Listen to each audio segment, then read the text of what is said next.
Olá, papudos! Sejam bem-vindos a mais um episódio do Papo de Fotógrafo. Eu sou Rafael Petrucco. Eu sou Ana Cariani. E no bate-papo de hoje, se você está à procura da sua identidade, procure na carteira. Tô brincando. Ouça esse episódio, mas antes vamos para os recadinhos.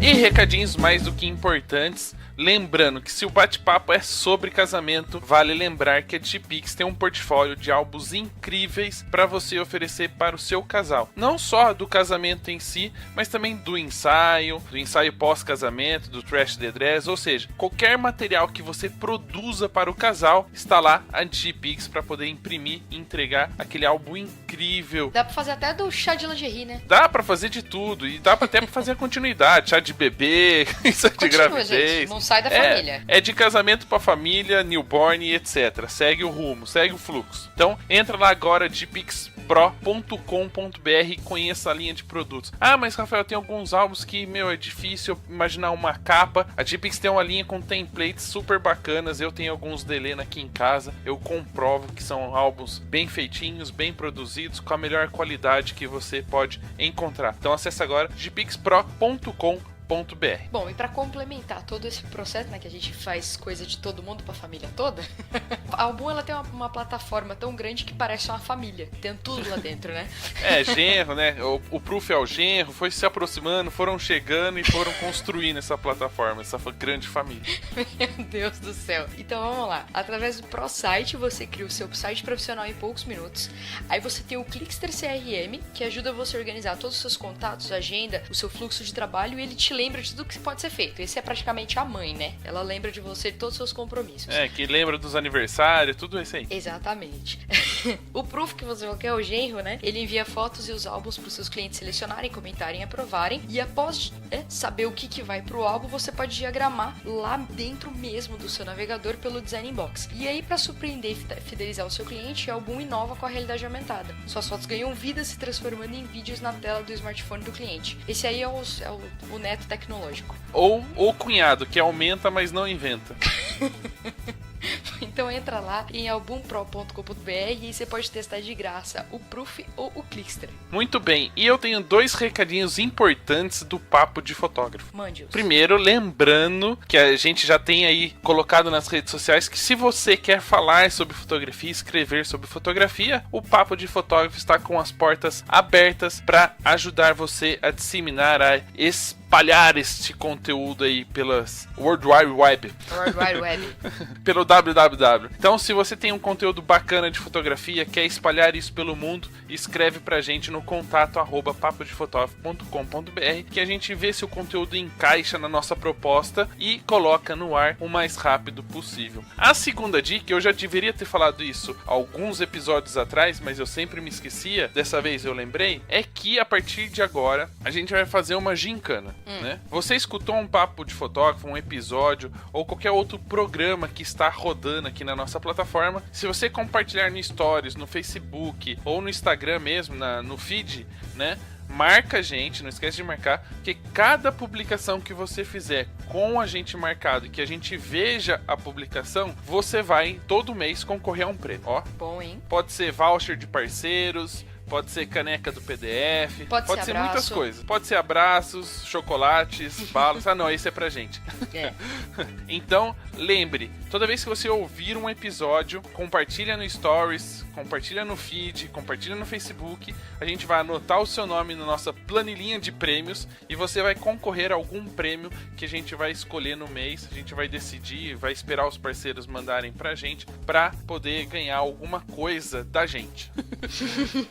Né? Então não se esqueça, ouviu, compartilha, compartilhou, está concorrendo a prêmios, tá bom? Tá bom. E tem prêmio no episódio de hoje, né? Se alguém descobriu, tem uma coisinha logo no começo do programa que a gente fala, se descobrirem, ganham um presente do nosso convidado. Pena que a gente não pode participar porque a gente sabe o que é. Droga. Exatamente. Então, escuta aí e você pode até ganhar 2 prêmios nesse episódio. Já começa hoje, já bombando. Oh, que maravilha. Então dá o play aí, Ana.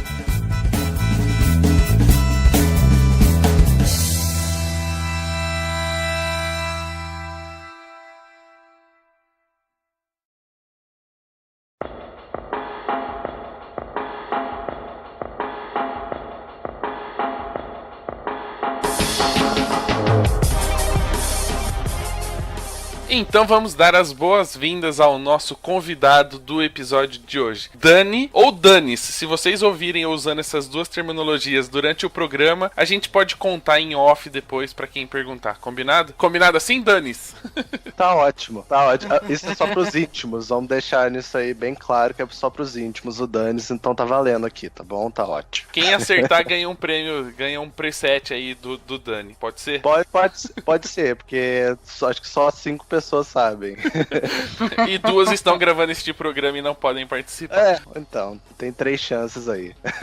Então, aproveitando, vamos conhecer um pouquinho dessa história. Como é que a fotografia chegou até você? Então, gente, chegou de um jeito meio inesperado, assim, porque foi o seguinte, eu comecei a fotografar em 2009 e muito disso eu devo a uma sobrinha minha que nasceu nessa época. Eu acho que tem muita essa relação, né, de quando nascem as pessoas e você quer fotografar e tal, mas o pai dela, que é o meu irmão mais velho, quando eu nasci, ele tinha acabado de comprar uma câmera super legal, na época era filme ainda, mas, e que eu uso até hoje e tal, mas depois a gente pode chegar nisso, e todas as fotos que eu tenho da minha infância que foram dessa câmera, é super legal, são as melhores fotos que eu tenho de toda a minha infância, e eu quis proporcionar isso pra ela também, de certa forma, então eu falei, sempre fui mega nerd, sempre gostei de tecnologia.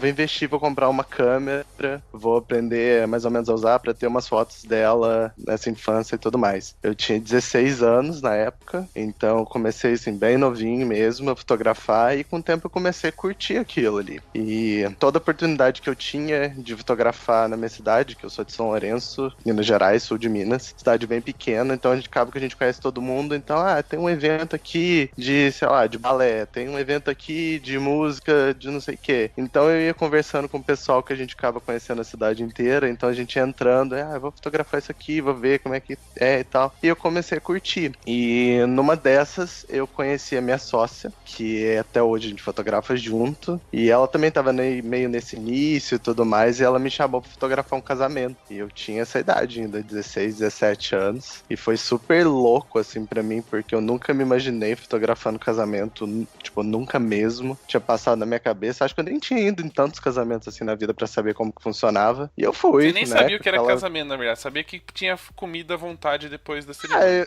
Eu sabia comer. Eu sabia comer, né? 16 anos, malemar, você sabe de festa de 15 anos ia ter uma noção maior. E eu fui e, tipo, foi super engraçado, que eu tinha, tipo, uma Canon T1i com a lente do kit, peguei um flash emprestado, não sei o que, e, tipo, ela foi me buscar em casa e minha mãe desceu, imagina, cara, que vergonha, pessoa de 16 anos. Minha mãe desceu e falou, você vai trazer meu filho de volta, né? Tipo, imagina a cabeça da mãe, fala, você vai sair pra fotografar um casamento com 16 anos. O moleque, você nem acabou de sair, né? Cria. Então, fui. E, tipo, foi muito louco pra mim, porque eu senti uma emoção muito grande, sabe? Sei lá, da noiva entrando, uma puta responsabilidade. E eu gostei daquilo. Então, aos poucos a gente começou a fazer algumas coisas juntos. Sempre pegava casamento, eu ia com ela pra ajudar. Foi indo assim, chegou uma hora que já tava naquela hora de decidir sobre faculdade, o que você vai fazer, o que você não vai fazer. Eu sempre tendia pra alguma coisa mais artística, pensei, sei lá, publicidade, mas no fundo eu sabia que era por conta da fotografia. E eu tive o apoio de muitos amigos, falaram, não, Dani, faz fotografia. E na época já tinha faculdades de fotografia, e eu fui e acabei fazendo no Rio, na Estácio do Rio, e eu fui a única pessoa da minha turma que se formou no período correto. Mas então... Nossa senhora. Mas isso é bom ou é ruim? E aí a formatura praticamente você foi sozinho, né? Não, foi péssimo, porque tipo, a formatura tipo, era uma mistureba de todas as formaturas, de várias turmas. É tipo fotografia, só era eu, sabe? Tipo, né? Porque realmente foi uma batalha pra poder passar aquilo lá, porque... é outros assuntos, mas no resumo tinha muitas classes e muitas aulas que eram online e era muito difícil você passar naquilo, porque não fazia muito sentido pra mim e pra ninguém. Então a maioria da galera começou a ir desistindo. No final das contas, eu fui o único exemplar, entre muitas aspas, que conseguiu terminar tudo no tempo de 2 anos e meio, que era o tempo mesmo da faculdade certinho. Mas valeu como experiência, mas eu tenho outras opiniões sobre. Eu acho que com 18 anos é válido pra você fazer alguma coisa séria, que você precisa ter compromisso compromisso. Mas hoje em dia, se eu tivesse começando a minha carreira, eu acho que eu investiria em um workshop por mês, que era mais ou menos o valor da mensalidade, do que ter que estar lá de segunda a sexta, de manhã e tudo mais. Não, ou investiria num curso que pelo menos desse retorno financeiro, né? Também eu poderia voltar à tarde e falar que publicidade não é uma má ideia, né? Parando pra pensar. Mas acabou que foi rolando e foi legal. Acho que mais por ter conhecido as pessoas do que pelo curso em si. Eu acho que o curso em si eles queriam empurrar muita gente pra sair dali um fotojornalista. Eu acho que era o que eu não queria ser, assim. Então foi legal, mas teve uns pontos que hoje em dia eu penso que eu seguiria outro caminho, sabe? Acho que é até legal falar, porque tem muitas pessoas hoje, principalmente quem tá começando, sempre perguntam, né, pra gente que tá no mercado. O que eu tenho que fazer? Eu tenho que fazer uma faculdade de fotografia ou um curso? Depende muito do que você busca. A faculdade é interessante por causa do diploma e a gente sabe o quanto isso é importante para a sociedade. Mas para o mercado fotográfico não tem tanta validade assim. Às vezes vale você guardar o dinheiro e investir em cursos ou workshops de coisa que você realmente queira fazer, né? Exatamente. Eu acho assim, eu comecei em 2012. Naquela época, literalmente por mês, eu tava gastando com um bom workshop que eu poderia fazer pagando a mensalidade. Então acho que isso tem que colocar muito no peso e você vê se vale a pena ou não. Eu literalmente entrei na faculdade sem saber nada. Então, tipo assim, eu entrei na faculdade fotografando automático, não sabia o que era o manual. Então, pra mim, foi muito bom ter esse empurro de uma coisa acadêmica aos poucos e ver vários, tipo, áreas da fotografia que eu curtia e outros também que eu não curtia, que eu acho ótimo também você experimentar uma coisa e falar, não, acho que isso aqui não é muito pra mim e tal. E até naquela época eu achava que eu seria um fotógrafo ou de moda ou de show, de banda e tudo mais. Mas com o tempo eu fui curtindo cada vez mais o casamento. Eu acho que eu fui me acertando com ele pra fazer alguma coisa que eu realmente curtisse e fosse a minha cara, sabe? Em paralelo com isso, eu fiz um curso de artes visuais. Eu super indico pra quem mora no Rio, que é lá no Parque Lage. É um curso que é gratuito, você tem que fazer uma prova pra passar. Mas é bem legal porque eu estudei muito arte e vendo aquilo, eu tentava puxar tudo pro meu lado que eu poderia aproveitar pra fotografia. Então eu estudei muitos pintores, uma galera muito legal que envolvia muito a pintura, eu enxergava muito aquilo e relacionava com luz. Então foi muito legal pra ter esse background artístico mesmo, assim. Foi muito importante pra mim. Eu acabei fazendo praticamente o mesmo tempo que eu fiz de faculdade, eu tava lá no Parque Lage durante a noite, assim. Foi bem legal pra mim. E provavelmente você aprendeu muito mais sobre composição e luz no curso gratuito do que na faculdade. Com certeza. Eu tive umas aulas de iluminação pra teatro, que foi super legal. Eu tive outra que era sobre... Eu não lembro o tema exatamente, mas era sobre, tipo, uma fotografia mais artística. Então a gente tinha que meio que fazer algumas tarefas e voltar na semana seguinte com umas fotos diferentes e tal. Foi bom pra eu puxar um pouco a parte mais criativa do que técnica, que puxava muito na faculdade, sabe? Mas eu não sei hoje em dia, mas na minha época eu achava que a faculdade era bem defasada, assim, sabe? Eu passei 2 anos e meio estudando sem ter uma aula de Lightroom. Então foi meio tipo, como que eu vou sair daqui, sabe? Sem ter uma base de alguma coisa que pra gente hoje é fundamental. Então, depois que eu terminei, eu resolvi que... Na verdade, eu sempre tive esse plano de fazer algum curso fora do Brasil. E eu sempre quis ter essa experiência de fazer um intercâmbio, de estar ali fora e principalmente, sabe, fazer as coisas por mim mesmo, sabe? Procurar visto de estudante, a papelada toda e fazer entrevista, ver o que precisa e realmente provar que eu conseguiria fazer aquilo sozinho, pelas próprias pernas. E acabou rolando. Eu fui em 2015, no dia 31 de dezembro de 2014, pro dia 1º, eu cheguei dia 1º em Nova York. Eu fui sozinho pra lá pra estudar numa escola que chama New York Film Academy. Dá pra procurar também por NYFA, que é uma escola super legal. Fiz um curso intensivão deles, que eles tinham na época, agora eu acho que não tem mais nesse formato, que era um curso de 3 meses, que era literalmente o mesmo curso que eles davam em 1 ano, só que ele era super intensivo. Eu ficava lá de 8 da manhã até 8 horas da noite, de segunda a sexta, era super puxado, e foi muito louco pra mim. Foi uma experiência muito, muito diferente, assim, de eu ter conseguido fazer as coisas com a minha própria perna, sozinho, me descobri muito lá dentro daquele lugar,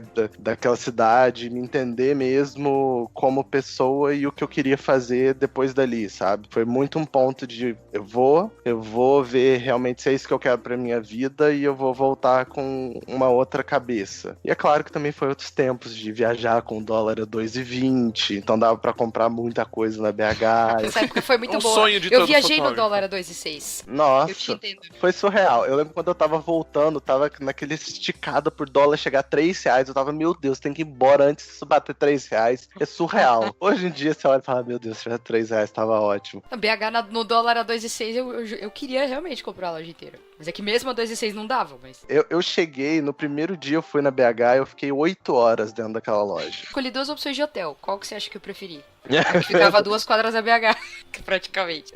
Não, e o que acontecia é que eles passavam no primeiro dia de aula a lista de material que você tinha que comprar, e era tudo na BH. Vai lá e compra esse seria HD. mais ou menos a Calunga, né? Igual o pessoal passa pra gente da Calunga, exatamente.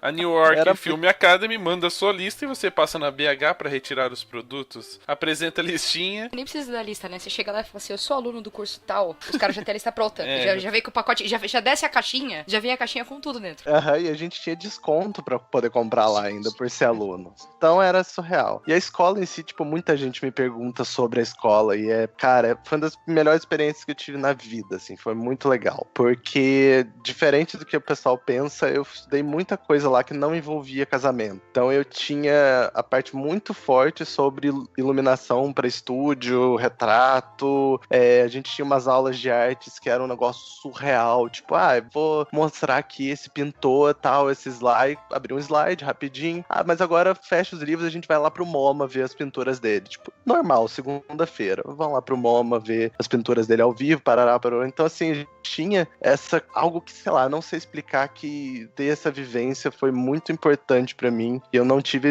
a mesma coisa aqui no Brasil, assim. Eu acho que primeiro parte do princípio que, independente se os americanos são muito comerciais, né? Uhum. Eles têm esse negócio de cultura, de museu, são Tem, bem feitos, muito. bem cuidados, tem conteúdo realmente disponível lá pra galera e são preparados pra receber as pessoas, tirar as dúvidas, né? Sim, e eu via que o modelo deles era muito interessante, do tipo, você quer estudar fotografia, eles não vão te dar uma coisa tão técnica e tão, sabe, restrito. Estudava muito fotografia lá no que cercava a fotografia, sabe? Então a gente tinha aula de ética, a gente tinha aula de várias coisas, várias cadeiras que não era necessariamente a fotografia. E isso era muito legal. A gente fazia, tipo, exercício de sair na rua e fazer fotografia de street e não poder falar com as pessoas, mas fotografar elas na cara e esperar, sei lá, meia hora pra fazer aquele clique acontecer. Então tinha muitas coisas que foi muito interessante e meio que no final a gente tinha meio que um TCC, que era a parte de impressão de foto em fine art e tal. Então a gente tinha muito esse processo de fazer mesmo, de pegar, eu que ia lá imprimir naquelas impressoras gigantescas e tudo mais. Fora a estrutura dos caras, que era um negócio, tipo, surreal, assim. Os caras tinham um armarinho lá, que era meio uma portinha pra um quarto gigantesco que era do equipamento. Então você chegava lá com uma lista, falava, eu quero tal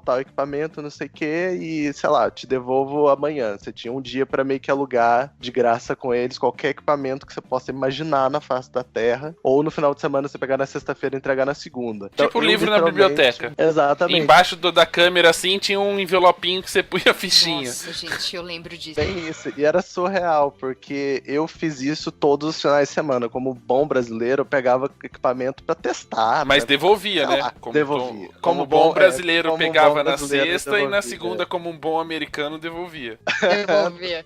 Às 8 da manhã eu tava lá entregando numa maletinha e que eu ficava pirado na primeira semana, porque, tipo, os caras me emprestavam umas coisas ridiculamente absurdas, tipo, umas câmeras de médio formato, Hasselblad, não sei o quê, e me entregava, tipo, uma maleta laranja. Eu falei, amigo, eu vou voltar de metrô. Então, eu ia falar que o Bowl Like você não tinha tanto cagaço assim de ser roubado, né? Mas se fosse aqui no Brasil, São Paulo, fiel. Exatamente, mas ao mesmo tempo eu falei assim, é abusar muito da segurança, sair daqui com uma maleta laranja gritando que tem um equipamento caro aqui e pegar um metrô. Mas nunca aconteceu nada, sempre foi de boa. Geralmente eu levava uma mochila pra botar essa mala dentro da mochila e foi super de boa. E testei várias coisas e brinquei muito com os equipamentos que eles tinham iam lá meio que, pega aí, amanhã você devolve. Mas foi super legal, assim. E essa parte prática é muito legal, né? Eu não fiz nenhuma escola de fotografia, mas tenho a impressão de que quando eles abrem um curso, me parece, pelo menos de publicações assim que eu vejo, é que não existe essa parte, vamos sair deste ambiente sala de aula, vamos sair do ambiente escola e vamos viver a vida como fotógrafo. Isso pra você foi muito mais professor, assim, foi muito mais conteúdo prático do que teórico. Exatamente, era muito isso de vamos pegar a câmera aqui, vamos fotografar, vamos sair, ou vamos montar um set de luz aqui, e os caras, era uma coisa que eu via muito disso, deles não terem medo de você botar a mão no equipamento, então eles até incentivavam, tipo, vai montar esse set de luz aí, se vira, pega esses stands aqui, bota a luz assim assado, faz do jeito que você quiser, então a gente botava muita mão na massa, então essa era a parte que eu curtia muito, assim, e realmente eu indico, e o que foi bom pra mim, na real, não ter essa parte do que eu trabalhava mesmo, que era casamento e tudo mais, porque o mercado lá é totalmente diferente, eu acho que eu não ia conseguir aplicar nada quando eu chegasse aqui, se fosse o foco só nisso. E fora que você tem, né, contato com vários outros fotógrafos, tinha uma galera lá de tudo quanto é canto do mundo, era só eu e mais uma brasileira, o resto cada um de um canto, então é legal ter essa troca, né. E essa experiência com outros países,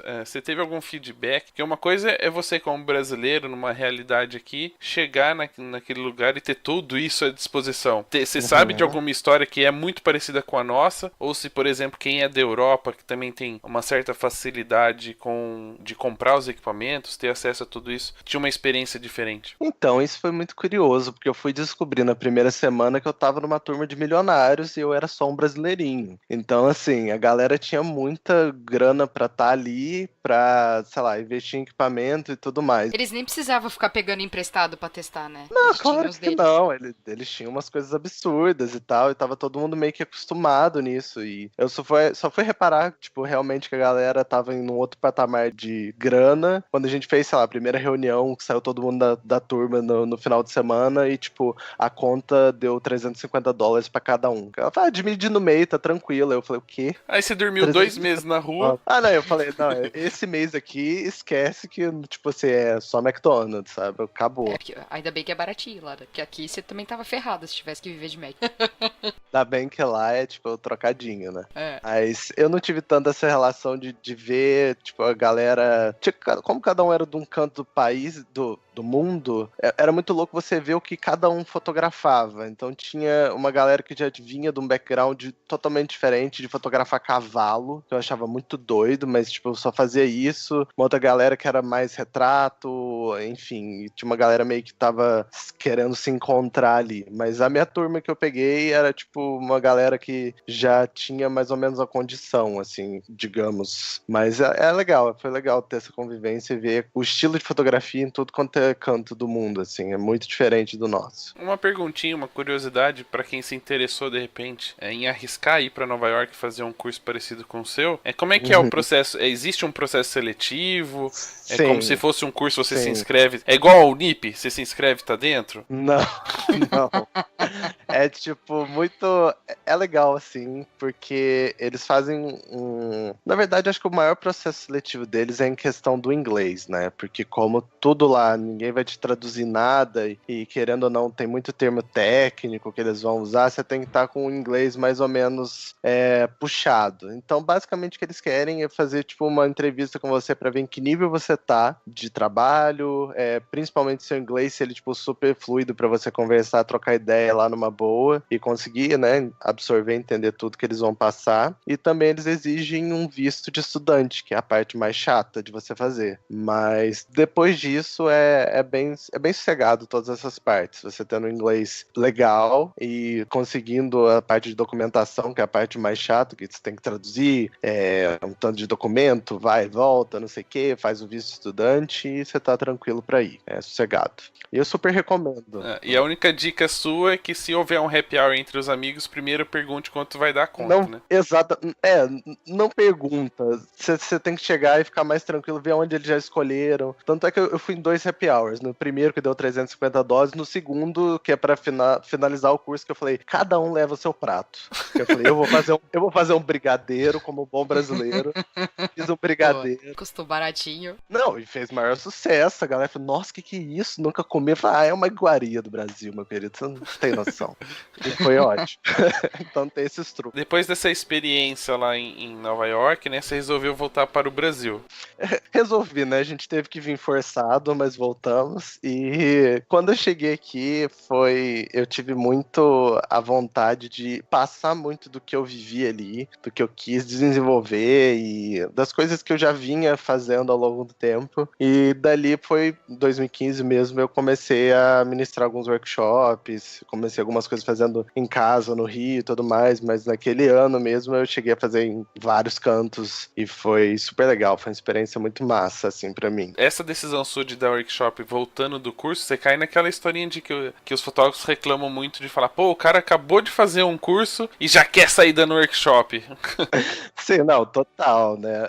Quem vê de fora não sempre fala, mas pode ter esse pensamento. Mas era uma coisa que eu já vinha fotografando desde 2009. Fui fazer o curso em 2015, então já são 6 aninhos aí até. Mas é óbvio que o curso me mudou muito, me fez enxergar algumas coisas e eu tenho muito essa vontade de passar isso pra frente, assim. Não tinha intenção de fazer um workshop para trazer pessoas e segurar a informação, ou enfim. Eu queria realmente compartilhar aquilo que eu tava pensando, que eu tava vivendo. Eu tive muita coisa relacionada à edição que eu curti muito, que eu aprendi muito lá e que eu não via as pessoas naquela época aqui falar muito sobre, e eu queria muito passar isso pra frente. E foi muito legal, assim. Até hoje eu continuo com os workshops, mas esse ano mais devagar, eu acho que devo sair alguns em grupo, mais ou menos nesse semestre ou no segundo, mas eu tenho focado muito agora em workshop individual, porque é uma das coisas também que eu queria que existisse quando eu comecei, sabe? Você ir atrás de um fotógrafo que você gostar e ele ficar no 1 a 1 com você e querendo passar as informações que você tá precisando agora. E tem sido legal, assim, ter essa relação melhor com os alunos 1 a 1. Então é uma coisa que eu acredito. Mas totalmente, não foi, fui pra lá, aprendi meia coisas de alguns assuntos, um pouco ali, montei uma coisa genérica e saí. Eu senti realmente que eu tinha coisa pra passar pras pessoas e que elas iriam aos poucos entendendo o processo que eu queria chegar e pra onde eu queria levar o mercado, assim, no pouco que eu conseguia fazer. A gente tá falando isso de 3, 4 anos atrás, né? 2015 pra 2019. Tem alguma coisa que naquela época você viu, né, aprendeu lá, que só chegou agora, recentemente, sei lá, 2018, 2019, 2017 talvez, que você fala, porra, mas só agora isso aqui tá chegando aqui?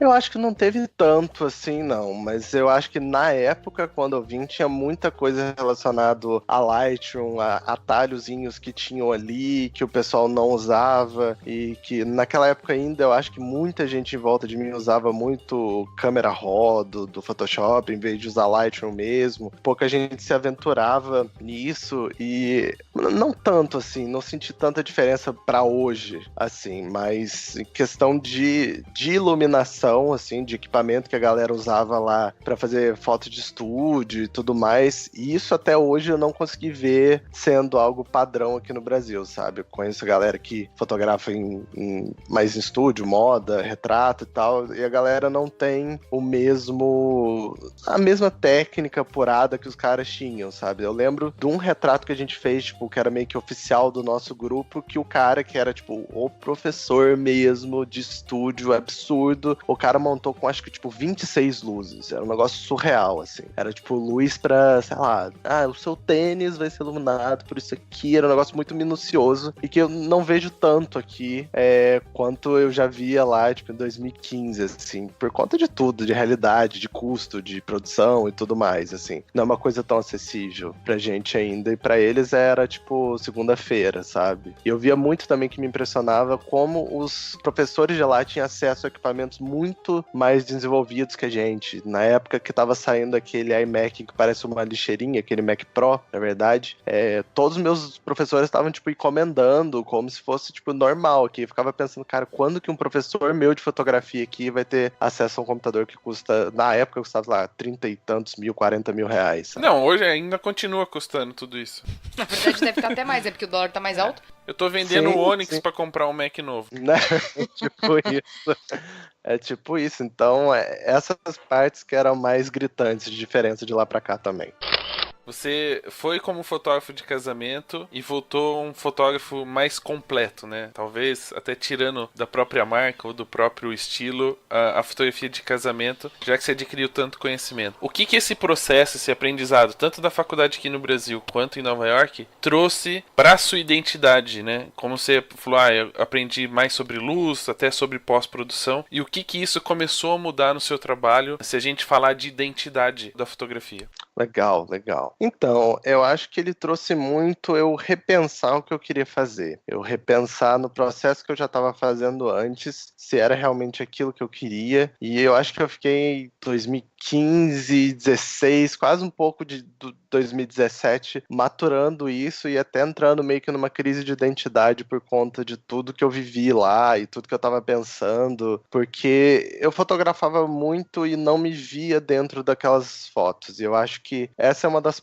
partes mais importantes no fotógrafo, você fotografar e se enxergar ali. Então, eu levei um belo de um tempo refletindo sobre o que eu queria fazer, o que eu teria que mudar, e foi um processo longo, assim, mas com certeza toda essa parte de ter ido lá para fora, e literalmente não só, né, a parte do estudo, mas você tá sozinho e tendo tempo para refletir sobre, me ajudou bastante nisso. Mas eu acho que voltando para cá, eu tive muito contato com outras pessoas, com outros workshops e tudo mais, que de certa forma não foi tão legal para mim, assim. Eu acho que às vezes a gente absorve muitas coisas que as pessoas falam e toma muito como verdade, e às vezes isso pode te abalar, assim, de certa forma, se você não for tão resistente. Eu senti muito isso. Principalmente em 2016, 2017, eu acabei fazendo alguns workshops por aqui que, às vezes eu saía do workshop e fotografava um casamento e olhava e falava, cara, mas essas fotos não são minhas, são muito mais do cara que eu vi ele falando e tal. Então eu meio que tive que, sabe, tava indo num caminho, tive que dar ré, voltar e ir atrás do que eu tava acreditando, do que eu sempre quis fotografar, para poder hoje eu estar com uma identidade definida e, enfim, ter alguma coisa que você olha e fala, não, essa foto é do Dani. Então isso eu acho que é uma das coisas que eu demorei muito tempo, mas que eu sempre quis atingir, essa parte de você olhar e se identificar e saber que é a foto de fulano tal e não sei, XYZ sem precisar ter uma assinatura ali embaixo, sabe? Você falou uma coisa que é muito legal e eu acho que faz a gente pensar, é que você falou assim, eu fui em alguns workshops e absorvi tudo aquilo que falaram e não fui resistente o suficiente para entender o que me servia ou não, né? E que isso te atrapalhou, deu uma crise de identidade, de será que existo, será que não? Isso é legal falar, porque às vezes a gente quer mudar, né, nosso trabalho, quer buscar algo novo e vai de peito aberto para um workshop ou alguma palestra, algum congresso, e de repente a gente não tem a resistência o suficiente para entender que aquilo não serve pra gente. E aí a gente vai absorvendo um monte de coisa e no final das contas a gente não encontra a nossa identidade, né? Exatamente. Eu acho isso muito perigoso, assim, principalmente quem tá começando e não sabe muito para qual caminho quer trilhar, você escutar um feedback de alguém, absorver aquilo como verdade e você cair na mesmice ou tentar reproduzir o trabalho daquele cara, que não adianta, você não vai conseguir reproduzir o trabalho de ninguém, ainda mais olhar aquilo e se frustrar, sabe, de você não enxergar que é você. Então eu acho que a gente precisa até ter uma curadoria sobre os workshops que a gente vai fazer. Hoje em dia eu faço muito isso, os workshops que eu tô indo, é porque realmente eu acredito que aquela pessoa tem para me passar alguma coisa que vai somar no meu trabalho e que seja, a gente tá meio que, sabe, na mesma estrada, sabe? Então isso é uma coisa muito importante para mim, hoje, né? Mas antigamente não era. Antigamente acho que eu tinha uma cabeça muito que, é sobre casamento, mas casamento é um mundo tão amplo, né? Tem o cara que quer fotografar os casamentos super clássicos, clássicos, tem um cara que quer fotografar as fotos super mega compostas, com camadas, não sei o quê, e tem a galera que acho que é a minha tribo, que é a galera que são dos casamentos mais românticos, com aquela cara mais gringa, casamento de dia, céu aberto e tudo mais, e que às vezes eu batia na tecla disso, lá, em 2016, 2017, mas eu tava junto da galera de casamento mais clássico, pra ganhar prêmio, entre aspas, mas que não era voltado para o que eu acreditava, e isso foi muito frustrante, porque eu me via aos poucos querendo fazer aquilo que eu não me identificava e afastando daquele pouco que eu criava, que eu já queria, que era mais essa parte dos casamentos mais, que a galera fala, mais gringo, mais, né, pôr do sol e tal. Então, hoje em dia eu tenho muito essa filosofia de que se eu vou investir no workshop, eu vou investir para aprender e somar alguma coisa, que alguém me dê a mão e a gente continua no mesmo caminho, não que a pessoa queira me puxar para o totalmente contrário, sabe? E eu acho que tem uma coisa muito importante, porque pelo menos pra mim, né, a gente pode até discutir isso agora, é que assim, você tá escolhendo workshops hoje que tenham a ver com a sua fotografia, mas não necessariamente que as pessoas que dão workshop tenham uma fotografia parecida com a sua, eu digo estilo, né, que é pós-produção, cor e tal, mas que tenham a mesma vibe, a mesma busca pela essência que você procura, né? Uhum. Eu acho ótimo isso. Na verdade, eu não acho que a gente tem que limitar tanto a fazer só isso, mas eu acho que, igual você falou, Rafa, acho que a gente tem que ter essa noção de você poder estar em qualquer tipo de ambiente, qualquer tipo de workshop, saber filtrar e não deixar aquilo te atingir. Mas hoje, totalmente, eu procuro as pessoas que querem ir atrás tem cliente, tem casamento, noivo e tudo mais que tem a ver comigo, porque eu vou acabar, sabe, pegando alguma coisa dali que serve muito mais pra mim, pro tipo de público que eu vou atrás, pro tipo de mercado que eu tô inserido, do que eu tentar, sei lá, absorver alguma coisinha ali de algum tipo de fotógrafo que não tem nada a ver com esse rolê, sabe? Nada contra a galera que tem outros tipos de fotografia, que curte outras coisas, eu acho sim que tem que rolar e tem que ter espaço pra todo mundo. Existem vários tipos de noiva, mas eu acho também que é legal a gente selecionar e poder fazer alguma coisa que a gente tem empatia e todo mundo esteja na mesma página, assim, sabe? Acho que nos últimos anos eu tenho acertado muito em fazer vários workshops e ficado amigo de várias pessoas que têm essa mesma filosofia. Então, por exemplo, o último workshop que eu fiz foi com a Cris Santoro, que é, tipo, o amor da minha vida, é uma pessoa incrível, e foi, tipo, uma super sintonia da gente estar ali e trocar uma ideia, e que ela não foi sobre casamento, era uma coisa mais focada para retrato, até retrato feminino, que é uma coisa que não é meu forte, mas que serviu 1000 vezes mais para mim, e, enfim, inúmeras coisas do que algum workshop que eu tenha feito que era sobre casamento, mas não era nessa linhagem que eu acredito, sabe? Que eu quero seguir em frente. Isso eu acabei falando. Você fez um workshop que tem muito mais a sua vibe do que a sua técnica, digamos assim. Não é um trabalho que isso vai caminhar a sua fotografia, mas vai caminhar a parte essencial da sua fotografia. Exatamente. E eu também acho que a gente pode tirar, né, de tudo algum proveito, sabe? Não é porque eu tô num workshop que fale sobre retrato que eu não posso usar isso no casamento. Eu super me enxergava toda hora falando, nossa, eu posso usar isso pra fazer um retrato de uma noiva, posso usar isso pra fazer alguma coisa no make-off do noivo. Parte de pós-produção nem se fala, a gente pode estar sempre melhorando, ouvindo coisas de outras áreas e tentando aplicar no nosso mundinho.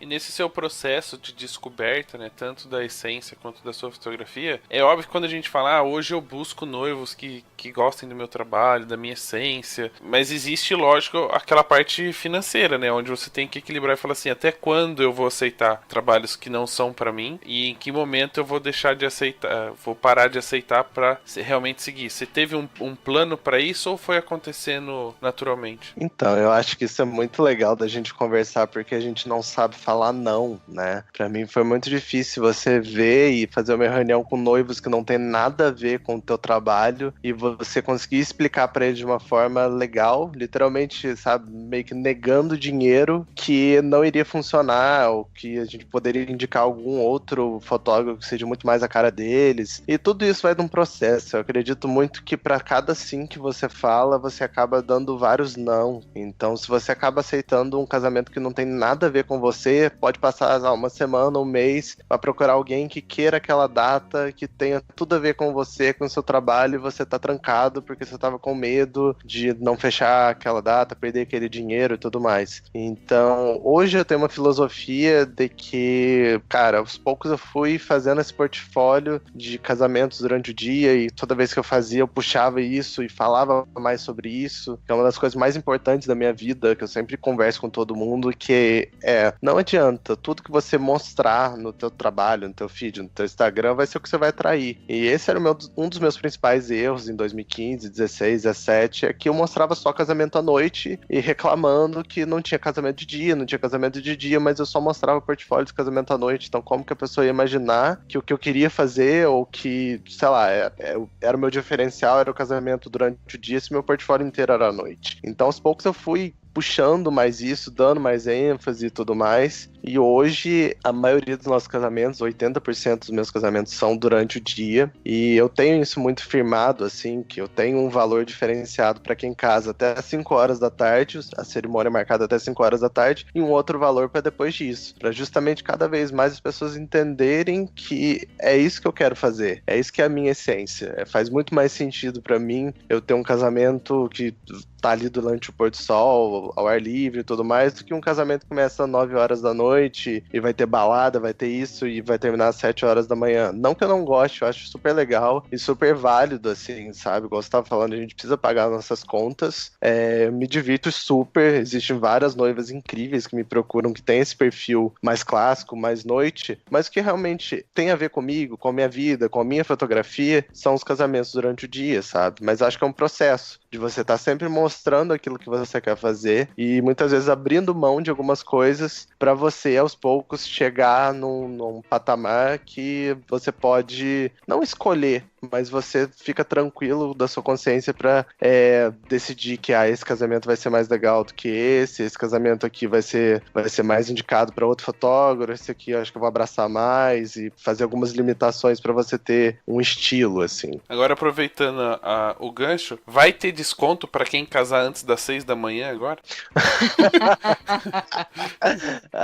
Se casar de dia tem um preço. Nossa. E casar de noite tem outro, e quem casar de madrugada às 5 horas da manhã vai ter desconto? É outra história. Nossa, aí é tenso, porque eu sou uma pessoa que, tipo, quando eu acordo eu tô meio morto, assim, ainda tem que ter umas 2 horas ali pra alma entrar no corpo. Então, quando eu vi isso, eu pensei justamente isso. Falei, gente, que horas que esse povo deve ter começado esse making off? Deve ter sido, tipo, 2 horas da manhã. Foi a primeira coisa que eu pensei também. Ele terminou de tocar na balada e já foi direto pro making off dele, porque, caraca... Imagina, o making off do noivo foi na balada. Só ele se trocando atrás da mesa do DJ. Olha só que incrível que ia ser. Sim, mas é lindo, né? Foi incrível. Mas eu topo, assim, acho que eu prefiro isso do que vou marcar no Cristo 10 horas da noite, sei lá. Mas mesmo porque vai ser aquela iluminação verde vindo de baixo, né? Nossa, pai, nem falo. Isso aí é uma coisa que você elimina da sua vida, que, nossa, muda. Mas eu acho que nem isso, né? Eu acho que a Ana pode até falar, acho que tem um outro sentimento de você, ainda mais eu não tenho família, com filho e tudo mais, mas deve ser outra sensação, já é pra mim, você sair de um casamento e chegar em casa 10, 11 horas da noite, você chegar num casamento, do casamento 4, 5 horas da manhã em casa. É outro feeling, assim, sabe? Então é uma coisa que eu tava sempre, também pesou também, querendo ou não, na vida pessoal, esse lance de você fazer um trabalho e ainda ter tempo de ter uma vida social depois que você chega. Então hoje eu consigo chegar num casamento e às vezes, se eu tiver disposição, sair com os amigos pra, enfim, ir pra rua e tal, fazer algumas coisas e não chegar em casa, deitar, morrer e acordar no outro dia 2, 3 horas da tarde. Isso tudo faz parte do seu jeito de ser e que vai acabar refletindo na sua fotografia. E aí muitas pessoas que estão ouvindo a gente podem acabar perguntando, tá, entendi o que ele fez, como ele trabalha, como ele se inspira para fotografar. Mas afinal, o que é identidade na fotografia? Quando a gente fala muito essa palavra identidade, algumas pessoas usam estilo, eu tenho uma visão totalmente diferente para cada uma delas. No seu ponto de vista, o que seria a identidade do seu trabalho, né? Hoje, se alguém pedisse para você descrever a sua fotografia, como é que você descreveria? Então, eu costumo colocar estilo e identidade numa numa caixinha só. Eu acho que vai muito de você tá rolando um feed, bater o olho ali e falar, não, essa foto é do Dani. Ou rodar ali, não, essa foto é da Cris Santoro. Ou rolar aqui, essa foto é do Gustavo Franco. Então, pra mim, hoje a identidade é você ter um tipo de fotografia que as pessoas te reconheçam sem você precisar ter uma assinatura, sem precisar olhar quem fez a foto, e que você mantenha um padrão. Eu acho importante, assim, as pessoas te contratam hoje para fotografar um casamento daqui um ano e meio e tudo mais, elas querem que você entregue aquilo que você tá fazendo hoje, ou melhor do que isso, né, até. É meio que um investimento. Então, para mim, hoje, o meu trabalho, eu resumo ele muito em conexão, em juntar as pessoas e ter esse ressignificado do porquê elas estão fazendo isso tudo, porquê elas estão passando esse processo do casamento. Então, eu tenho vários pontos. O meu ensaio pré-casamento é uma coisa que eu não abro mão, eu tenho ele em todos os pacotes que eu tenho, meio que como um ponto ali tão essencial quanto a cerimônia. Então eu quero criar sempre uma experiência, assim, pra eles, de refletir, cara, por que vocês estão fazendo aqui? Não é só foto, não é só porque todo mundo faz. Então eu passei por vários processos, até nessa parte do ensaio, de fazer em lugares que tenham significado pra eles, não importando se ele é bonito, se ele é feio, se ele é legal, se tem uma luz boa, se não tem uma luz boa. Então eu tô me jogando muito pra correr atrás de um mercado que eu acredito que é um mercado mais humanizado, assim. Um mercado que eu pense mais neles do que em mim, até em certos pontos, assim. Porque eu acho que a gente se doa muito em algo que seja... É muito fácil da gente chegar num ponto confortável de que, vou fazer ensaio só naquele lugar, quero fotografar só assim, assim, assado, e a gente não se doa pro que as pessoas querem, que na maioria das vezes são coisas simples, como atenção, como ter um diferencial que não seja só sua fotografia, mas seja o Dani, a pessoa, sabe? Então eu acredito que hoje em dia as pessoas até me comprem, entre aspas, mais por quem eu sou, pelo Dani, do que pela fotografia em si. Acho que o primeiro impacto é óbvio que é a fotografia, mas eu acho que quando as pessoas me conhecem mais a fundo, essa conexão e essa empatia que ela vai ter muito mais pela pessoa do que pelo trabalho, sabe? Então eu acho que hoje em dia meu trabalho resume muito a isso. Algo que seja conexão entre as pessoas, discutir todo esse mercado super padronizado, em que as pessoas fazem tudo como se fosse mecânico, como se fosse industrial, e puxar para uma coisa que seja mais único, que seja mais a cara deles, e que eu pense primeiro neles do que eu me colocar num pedestal acima e botar pelas minhas regras, sabe? Mas ao mesmo tempo eu consigo impor algumas coisas que eu gosto mais. Por exemplo, essa parte de casamento de dia e toda essa filosofia que eu tenho em cima das coisas que eu acredito. Eu tava pensando aqui enquanto você falava uma maneira de ilustrar o que eu imagino que seja identidade e estilo e outras coisas mais que fazem parte dessa caixinha. E não é que eu encontrei um objeto que é exatamente a forma com que as coisas podem ser unidas, né, conjuntas. Diga. A pizza. A identidade seria a pizza, né? E aí, cada pedaço... Eu achei que você fosse falar cola, mas tudo bem. Não, é pizza. Vamos falar de coisas que fotógrafos também gostam. E que cada pedaço seria mais ou menos uma parte da nossa identidade, né? Então, estilo seria um pedaço, a humanização, né? Nós como pessoas seriam outro pedaço. Eu, por exemplo, gosto de fazer as coisas com bom humor, apesar das piadinhas ruins. Faz parte da minha identidade. Então, a pizza seria a identidade, a pizza inteira, e cada pedaço seria aquilo que forma uma identidade, que é o estilo, o nosso jeito de ser, o nosso olhar da fotografia, a nossa técnica fotográfica, e tudo isso montaria a nossa identidade. Você acha que é uma boa comparação, uma boa maneira de ilustrar? Eu acho que a maneira mais simples que a gente consegue ver é justamente isso. É uma coisa que você vai agradar todo mundo, né? Cada um vai ter o seu pedaço ali. Que pode ser meia-meia, né? Você pode pedir sabores diferentes. Exatamente, ainda tem mais, né? Ainda digo mais, ainda acho que você pode ainda adicionar uma borda de catupiry, que vai ser o seu diferencial, sabe? Só se for o original, hein? Exatamente. Mas que às vezes esse diferencial que foge um pouco do seu trabalho, sabe? Como o Rafa falou, bom humor e tudo mais, mas às vezes essa borda de catupiry pode ser tipo uma atenção, sabe? Uma coisa a mais que você vai fazer pro teu cliente, que ele vai te atrair, ele vai meio que tá dentro dessa pizza zona que é a identidade do teu trabalho. Olha, é uma boa analogia. Então anotem aí, a pizza do Rafael é uma boa explicação para explicar a sua identidade. Aí você pode pôr pepperoni, pode pôr frango, aí você escolhe o recheio. Uhum. Ó, tá vendo?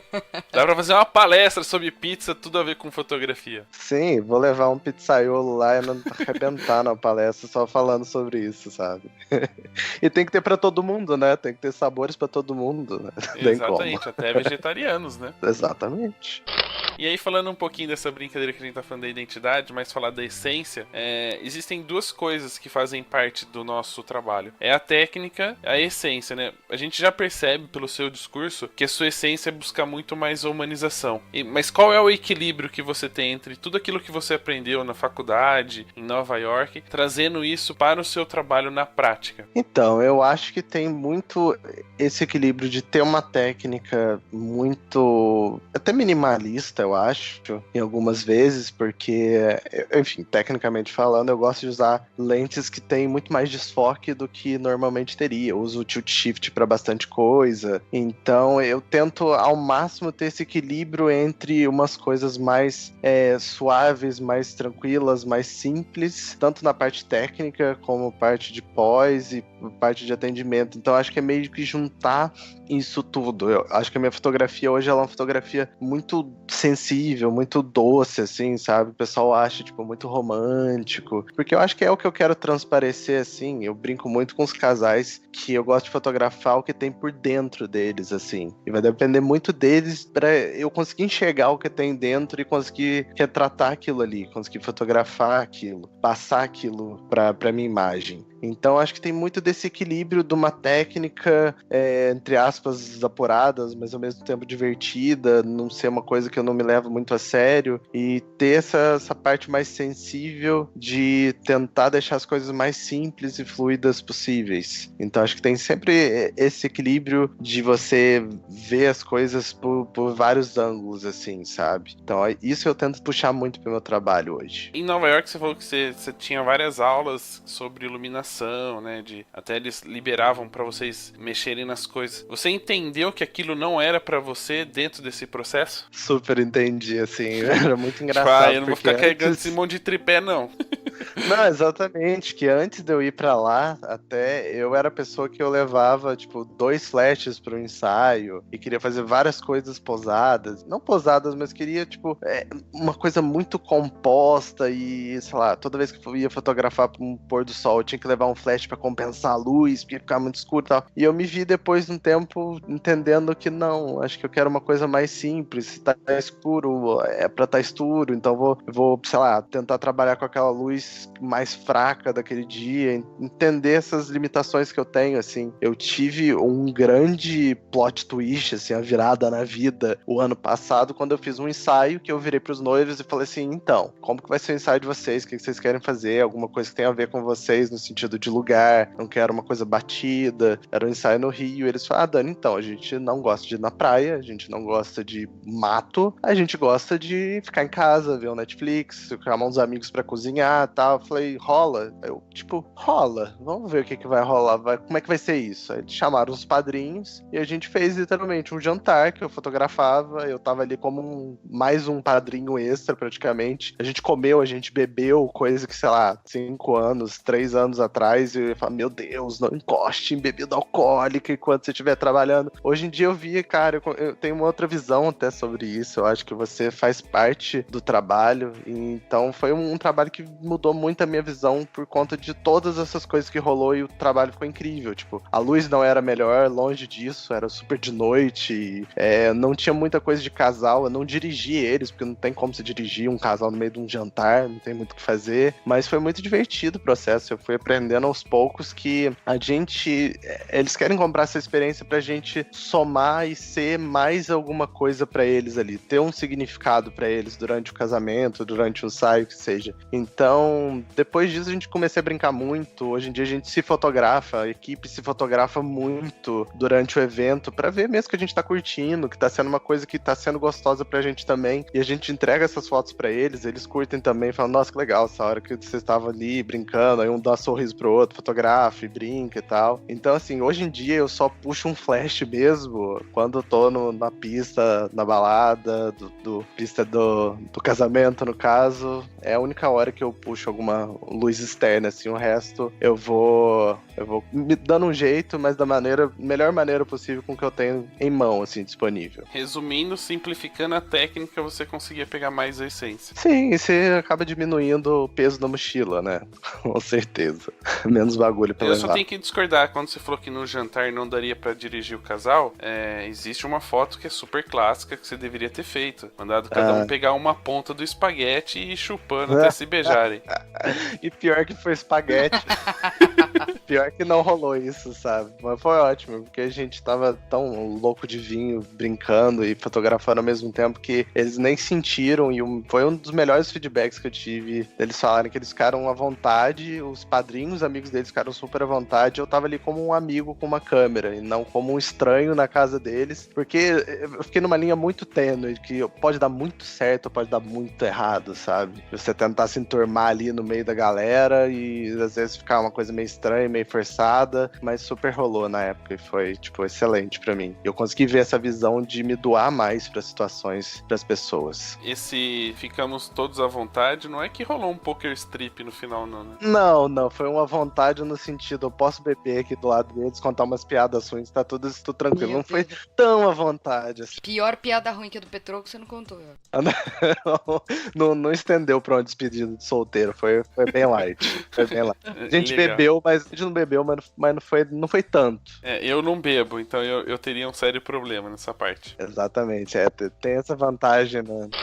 E aí, voltando um pouquinho, a gente tá falando sobre a essência técnica. É óbvio que quando a gente fala de técnica, acaba entrando naquele discurso de equipamento, né? Recentemente você fez uma troca aí, mudou um pouco a sua vida, mas eu não gostaria de falar tecnicamente, né? De quais são os prós e contras de sair de uma DSLR para uma mirrorless. Eu gostaria de saber, na verdade, o que essa nova tecnologia mudou na sua fotografia, na sua conexão com as pessoas. Vou tentar o máximo possível não falar nerdices e coisas muito técnicas, mas basicamente eu senti essa vontade de migrar, já vai fazer 2 anos, na verdade. Eu fui primeiro pra Fuji, aí eu gostei muito, mas acabei querendo alguma coisa a mais que eu sentia falta e migrei pra Sony, mas hoje a minha sócia usa a Fuji, então a gente meio que herdou isso tudo e ficou todo mundo com mirrorless, mas eu decidi mesmo trocar depois de um casamento que eu fiz, que eu fotografei 18 horas. A gente começou a fotografar ao meio-dia do sábado e o último clique que eu dei foi às 8 horas da manhã, sendo que a gente, tipo, a volta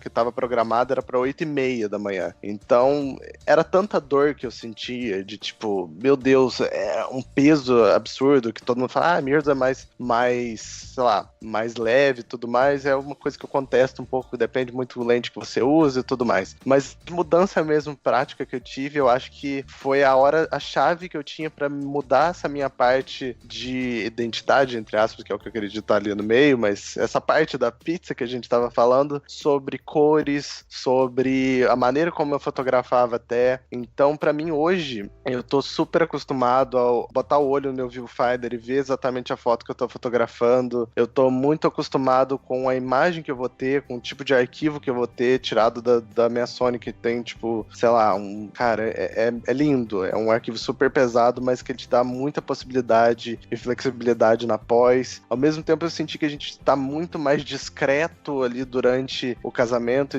como a gente tem essa filosofia de mesclar e você fazer parte do evento, eu acho que você estando mais discreto, com o equipamento um pouco mais discreto, você consegue isso muito mais numa boa do que você chegar e o cara olhar, nossa, ó o fotógrafo aí. Mas, cara, foi muito legal. Pra mim foi muito bacana fazer essa migração, sair um pouco dessa zona de conforto do equipamento que eu tava usando há 5 anos, tentar coisas novas, estudar coisas novas e ter um resultado e um equipamento que me forçou a montar e chegar numa identidade de cor e de pós que eu sempre quis ter. Então foi fundamental pra mim. E fora que partes um pouco mais técnicas, mas o produto final que eu entrego, de álbum e tudo mais, eu consigo perceber a qualidade maior que eu tenho ali do meu arquivo num álbum impresso ou quando eu preciso fazer algum crop Photoshop, alguma coisa nesse sentido, assim. Então tem sido muito legal pra mim. Tem sido uma aventura, apesar de que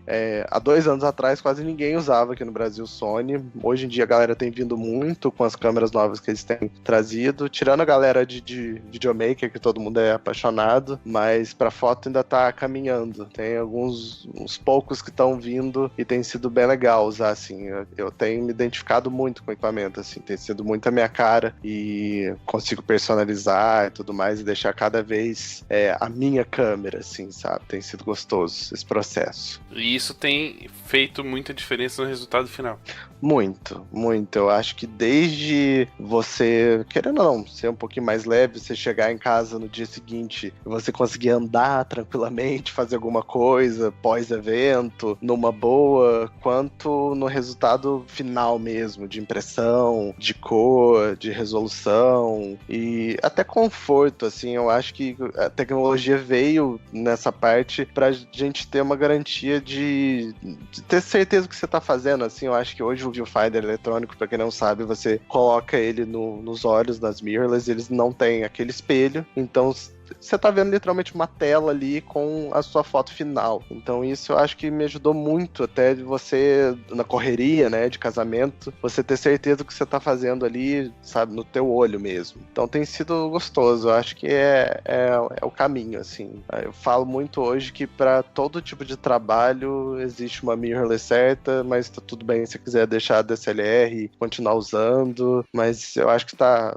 é pra onde a gente vai, sabe? Tá evoluindo pra cada vez a gente trocar e ocupar menos espaço nas nossas mochilas e pesar menos nosso ombro. O importante é que a câmera seja uma extensão do nosso olhar, né? E não, só faço isso com essa câmera. Isso aí não é uma extensão do nosso olhar, isso aí acaba sendo uma bengala, né? Claro. Acho que a gente tem que estar com a câmera que você sente confiança, sente confortável e principalmente você estudar e perceber e ir atrás do máximo que você consegue extrair da tua câmera. Que às vezes o pessoal fala, quero trocar, quero mudar, mas às vezes o cara tá com uma baita câmera na mão e se ele estudasse mais, se empenhasse, ele ia conseguir tirar muito mais resultado dali. Mas eu tenho certeza que chega uma hora que algumas limitações até às vezes te impedem de fazer alguma coisa mais diferente, mais criativa e que às vezes a solução realmente é mudar. Mas é claro que é realmente bem chato esse processo de migração, de vender tudo e vender lente, trocar e testar e não gostar e ver e troca de novo. Mas eu acho que depois que você se encaixa, que você se apaixona pelo que você tá usando,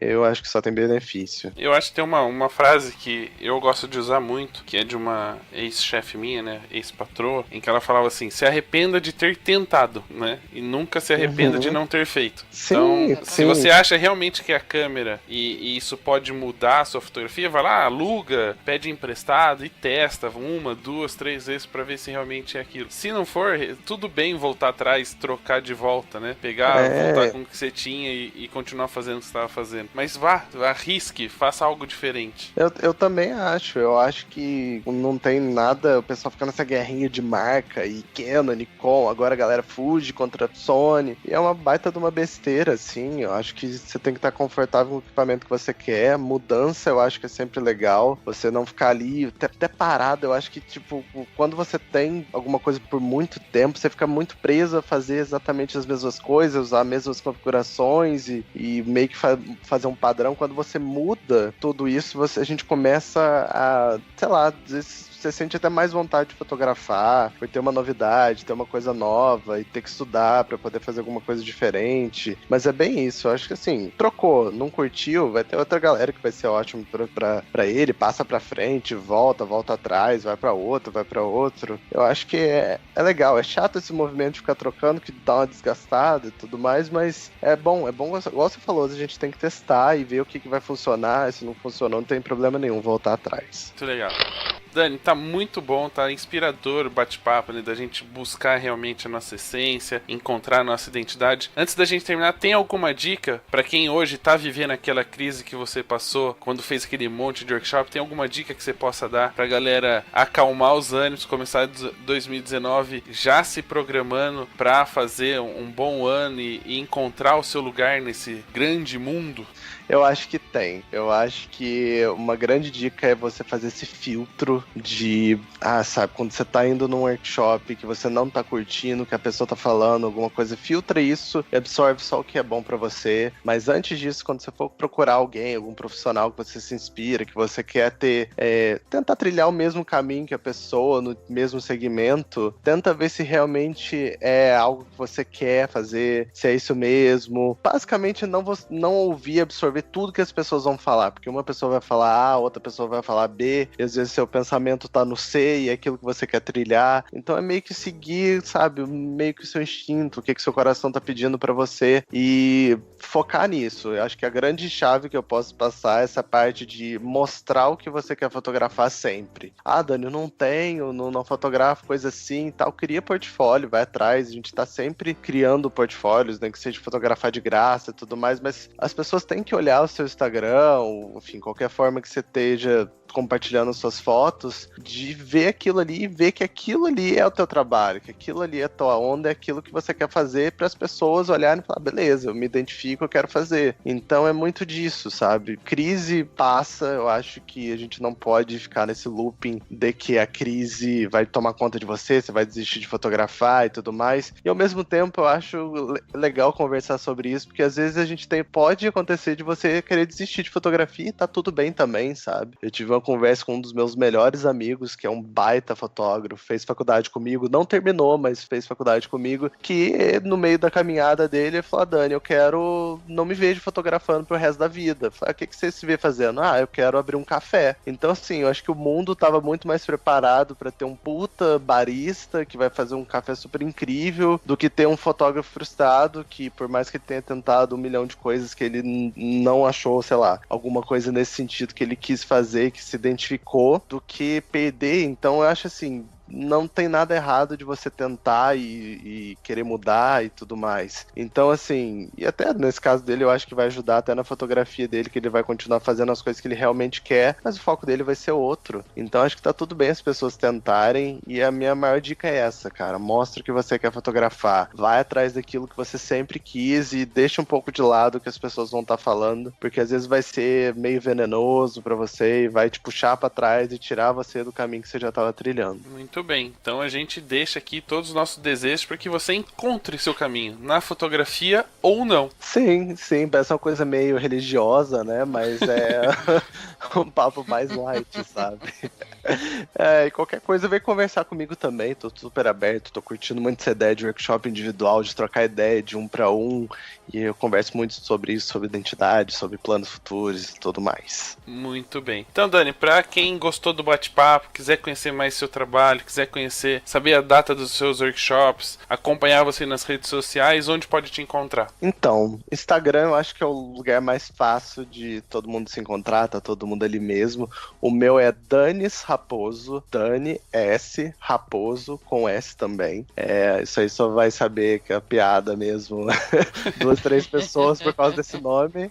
Mas me encontra lá ou no danielraposo.com.br, que a gente troca ideias e a gente se vê por lá. E antes que alguém fale assim, o S é do sobrenome do meio, eu vou falar, não é! Não é.